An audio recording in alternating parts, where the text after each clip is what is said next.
নমস্কাৰ প্ৰিয় দৰ্শক, স্বাগতম জনাইছোঁ বাবু গোৱালা পেট এনিমেল চেনেলটোলৈ আৰু আৰম্ভ কৰিবলৈ লৈছোঁ আজিৰ ভিডিঅ'টো।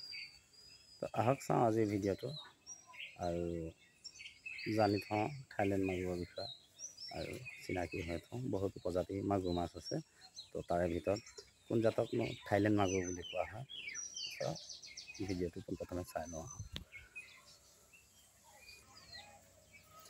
নিশ্চয় পোনপ্ৰথমে ভিডিঅ'টো চাই লওঁ ভাল ধৰণে।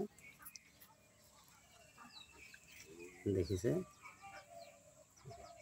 ইয়াক আৰু সুন্দৰভাৱে দেখুৱাবলৈ মই চেষ্টা কৰিম। নিশ্চয় এই জাতকে থাইলেণ্ড মাগুৰ বুলি কোৱা হয়। আৰু থাইলেণ্ড মাগুৰৰ প্ৰায় পোনপ্ৰথমে চব ৰং এনেকুৱা থাকে আৰু ইয়াৰ ঠিক মাথাটো এনেকুৱা ধৰণৰ থাকে। ইয়াৰ অন্য মাগুৰ মাছৰ নিচিনাকৈ বাকী সকলো অন্য মাগুৰ মাছৰ নিচিনাই, কিন্তু ইয়াৰ চাইজ অতি ডাঙৰ হয় আৰু দীঘল ডাঙৰ হয়। অৰ্থাৎ ইয়াৰ দেখিছেনে নিশ্চয়। মই যদি বেগেট মাৰিও এনেকৈ জুখি দিওঁ, এয়া চাওক, এবেগেট, দুবেগেট, এইটো 3 বেগেটৰ অধিক হৈছে ডেকেৰুৱা চাইজৰ এইবিলাক মাগুৰ মাছ। আৰু তেওঁবিলাকৰ ডাঙৰ যেতিয়া মাছটো চববিলাকে শক্তিশালী হয়। আৰু তেওঁবিলাকৰ এয়া চকু চালে এয়া নিশ্চয় দেখিছে, এই চকু এনেকুৱা থাকে এইবিলাক। আৰু তেওঁবিলাকৰ কিন্তু এনেকুৱা কিছু শিংদাৰি থাকে। এইডাল দেখিছে, এই দুই ওপৰফালে দুডাল আছে আৰু এই দুই চাইডে দুডাল আছে। এই চাৰিডাল দেখিলে আৰু তাৰ তলতো সেয়া নিশ্চয় দেখিছে।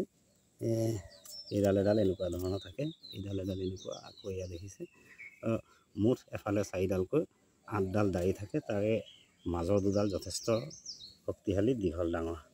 আৰু যদিও তেওঁবিলাকৰ মুখৰ ভিতৰটো দেখাবলৈ চেষ্টা কৰোঁ, তেতিয়া এইটো এটা ডেঞ্জাৰাছ কথা আছে। থাইলেণ্ড মাগুৰে মানুহ খায় বা চব বস্তুৱেই খায় আচলতে।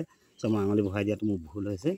গতিকে এনেকৈ যদি এনেকৈ কেতিয়াও থাইলেণ্ড মাগুৰ ধৰিলে কিছু কথাৰ পৰা অলপ এইবিলাক দেখিছে নহয়, ইয়াত বৰ ডেঞ্জাৰাছ ধৰণৰ দাঁত আছে আৰু তেওঁবিলাকৰ শক্তি আছে। গতিকে ডাঙৰটো কথা নকওঁ, এইবিলাক দাঁত দেখিছে নহয়, ডাঙৰটো নকওঁ। অন্ততঃ ল'ৰা মানুহে যদি ধৰিবলৈ হ'লে অলপ সাৱধান আৰু ল'ৰা মানুহৰ পৰা বচাই ৰাখিব। বৰ বিশেষ দীঘল নকৰি ভিডিঅ'টো ইমানতে সামৰণি মাৰিবলৈ লৈছোঁ। লগ পাম এনেকুৱা এটা নতুন ভিডিঅ'ৰ সৈতে। তেতিয়ালৈকে সকলোৱে সুৰক্ষিত থাকক আৰু নিজ নিজ কামত ব্যস্ত থাকক। তাৰ মাজতে কথা এষাৰ থাকি গৈছে কি, এই ভিডিঅ'টো চাই থাইলেণ্ড মাগুৰ কাক বোলে আৰু কেনেকুৱা ধৰণৰ থাকে, এই কথাটো কিঞ্চিত হ'লেও বুজিব পাৰিলে বুলি আশা ৰাখি আজিৰ ভিডিঅ'টো ইমানতে সামৰণি মাৰিছোঁ। লগ পাম এনেকুৱা এটা নতুন ভিডিঅ'ৰ সৈতে। তেতিয়ালৈকে সকলোৱে সুৰক্ষিত থাকক আৰু নিজ নিজ কামত ব্যস্ত থাকক। ইয়াকে জনাই আজিৰ ভিডিঅ'টো এইখিনিতে সামৰণি মাৰিছোঁ। জয় আই অসম।